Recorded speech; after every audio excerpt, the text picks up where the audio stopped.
Assalamualaikum warahmatullahi wabarakatuh.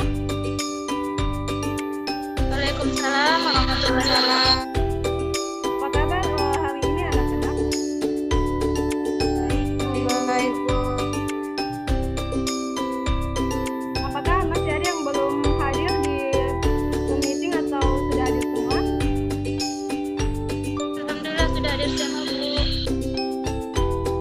Baik, di sini kita akan mempelajari tentang kondisi Madinah sebelum masuknya Islam. Nah, sebelum itu Ibu akan share PPT terlebih dahulu ya.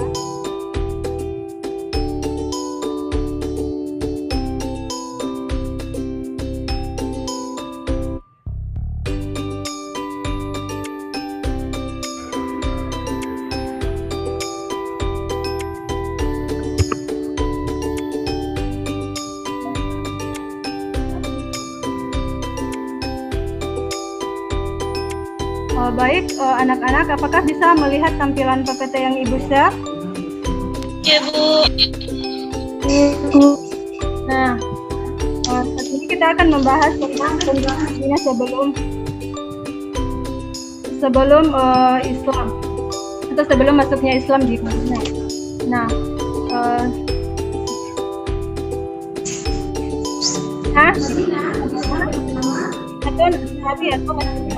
atau Al-Madinah Al-Munawwarah, yaitu kota yang bercahaya. Secara geografis, kota Madinah itu terletak di lembah yang subur, berada pada jarak kurang 300 km sebelah utara Mekah. Nah, sebelum datangnya itu bernama Yathrib. Setelah Nabi Muhammad hijrah ke Yathrib, nah Yathrib itu berubah menjadi Madinah. Nah, ada hal yang menjadi perselisihan mengakibatkan perang yang terjadi di Madinah. Yang pertama itu kepercayaan masyarakat kota Madinah sebelum masuknya Islam. Nah, sebelum datangnya agama Islam ke Yathrib, masyarakat kota Yathrib atau Madinah telah memiliki agama dan kepercayaan agama yang dianut penduduk Yathrib. Yang pertama agama Yahudi atau bangsa Yahudi, yang kedua agama Nasrani atau Bani Najran, dan yang ketiga agama sebagian kecil Yathrib. Nah, yang pertama itu agama Yahudi. Nah, agama Yahudi secara mayoritas penduduknya memeluk secara mayoritas penduduk Madinah itu memeluk agama Yahudi. Agama Yahudi masuk ke Yathrib atau ke Madinah dibawa para imigran dari wilayah utara sekitar abad ke-1 dan ke-2. Mereka datang ke Yathrib untuk menyelamatkan diri dari penjajahan Romawi. Nah, yang kedua agama Nasrani. Selain Yahudi,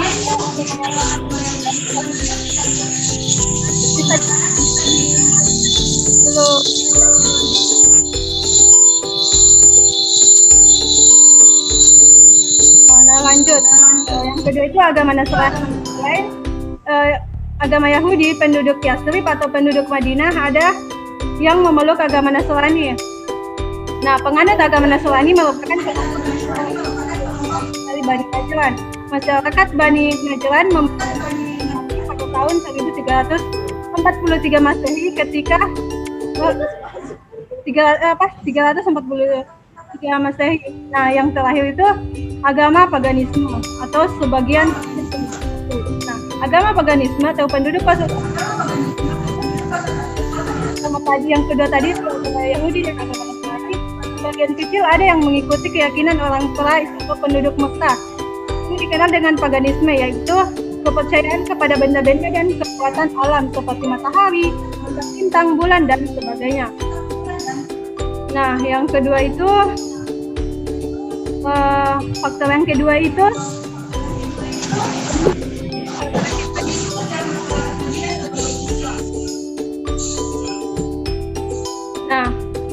ada dua kelompok besar yang sering dalam dan berperang di kota Madinah sebelum masuknya Islam.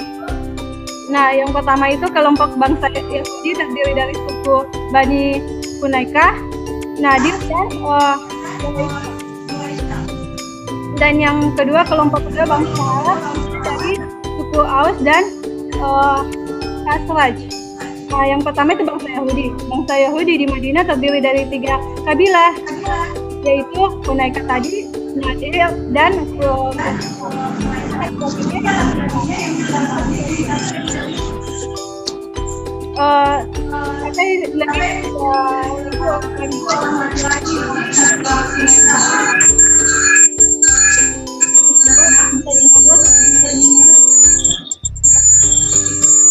Ya, Bu. Nah, yang dimana yang bisa berperang mencapai 700 orang. Nah, Bani Nadir mencapai 700 orang yang terbiasa berperang. Sedangkan laki-laki dari Bani Quraisy antara 700 hingga 900 orang. Hubungan ketiga kabilah tersebut tidak humoris. Terkadang ketiganya itu terjadi perang saudara. Nah, yang kedua, bangsa Aus dan Khazraj.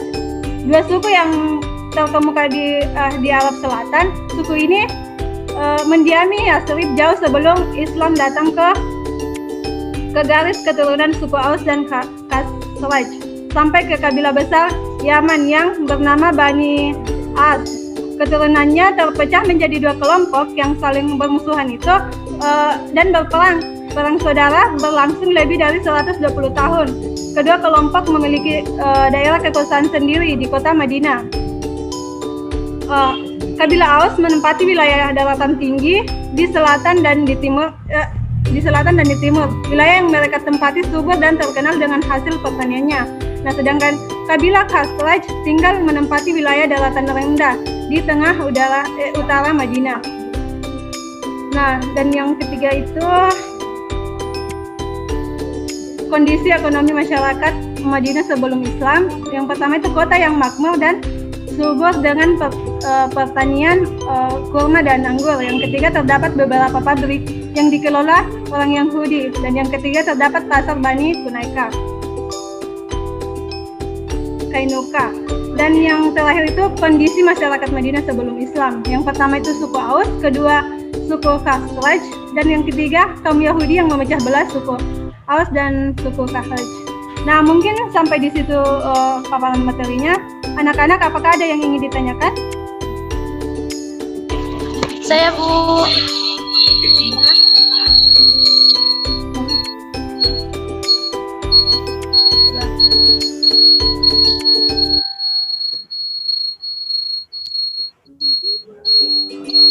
Saya mau bertanya, Bu.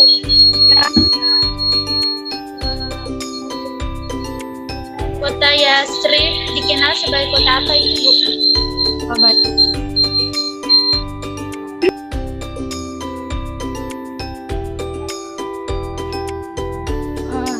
Tadi pertanyaan dari Harmiani, kota Yathrib dikenal sebagai kota apa ya? Begitu? Oh iya. Nah, kota Yathrib atau kota Madinah dikenal sebagai kota yang strategis karena merupakan jalur perdagangan yang menghubungkan kota Yaman di selatan dan Syariah di utara. Selain itu, Yathrib merupakan daerah yang subur. Sebagian besar kehidupan masyarakatnya hidup dari bercocok tanam selain beternak. Hal ini menjadikan Yathrib sebagai pusat pertanian. Apakah bisa dimengerti kepada Naharnyani? Iya, Bu. Terima kasih, Bu. Apakah masih ada yang ingin ditanyakan? Apakah masih ada yang tidak ditanyakan? Nggak ada, Bu. Kalau begitu, Ibu yang akan bertanya.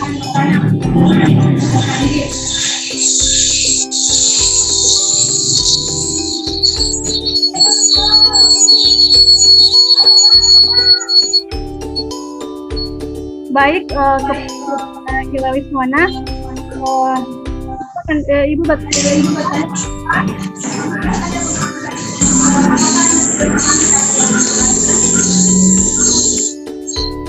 Nah, apa yang menjadi Tuhan?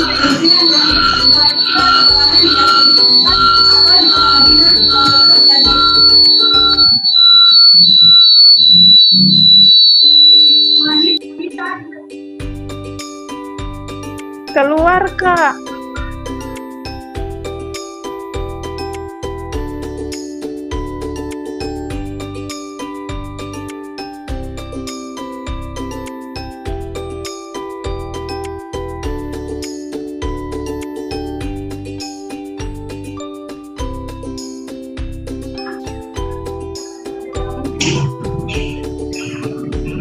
Apakah Ilaris Oke, Bu. Apa tadi pertanyaannya, Bu? ya saya ulang jadi fakta perselisihan yang berakibat kota Madinah itu ada peperangan.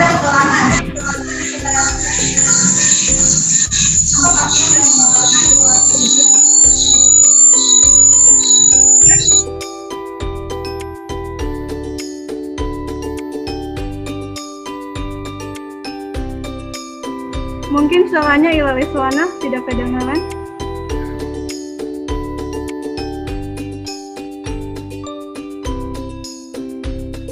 Kondisi sosialnya Ibu. Yang ketiga ekonomi, dan yang terakhir itu mengenai politiknya Ibu. Seperti itu Ibu. Apakah bisa diulang soalnya tadi tidak kedengaran?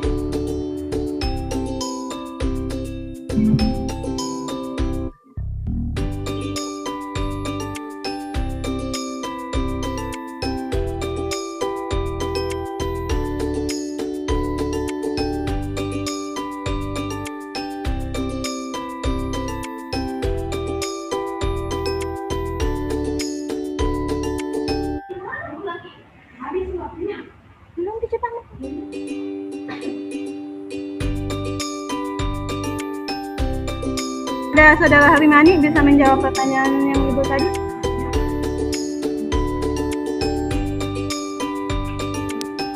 Ibu. Ada empat hal yang menjadi faktor pemicu. Yang pertama itu kepercayaan, yang kedua kondisi sosial, yang ketiga ekonomi, dan yang terakhir politik. Itu Bu. Ya, baik sekali. Alhamdulillah semuanya mungkin sudah mengerti. Baik, mungkin sampai di sini saja pembelajaran kita kali ini. Nah, tadi kan ada dalam slide PPT itu masih ada 4. Yang pertama sudah dijelaskan yaitu tentang kepercayaan kota Madinah sebelum Islam. Yang kedua kondisi sosialnya. Nah, masih ada ekonomi dan politiknya. Jadi di sini saya membagi dua kelompok, yang dimana satu kelompoknya terdiri dari 3 orang. Mungkin ditulis ya teman kelompoknya, atau Ibu. sendiri nanti minggu depan dipresentasikan ya. Ibu. Ya, baik. Mungkin sampai di sini saja pembelajaran kita kali ini. Saya akhiri. Assalamualaikum warahmatullahi wabarakatuh. Waalaikumsalam.